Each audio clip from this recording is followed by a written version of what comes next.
arziki nufin Allah na fahimta, ta da hankali baya da kyau ga nema.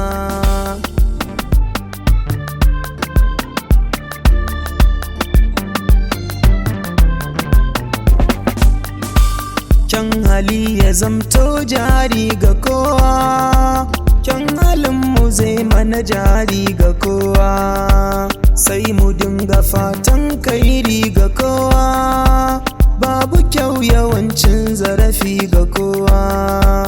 Al'umma mu dinga tunani ga komai, sai mu dinga yin ɗan nazari ga komai. In mu kai hakan za mu zamo a farko, za a yi manna fatan kairi mu dace. Sanni yaro ke fara girma, sanni yaro ke kara girma.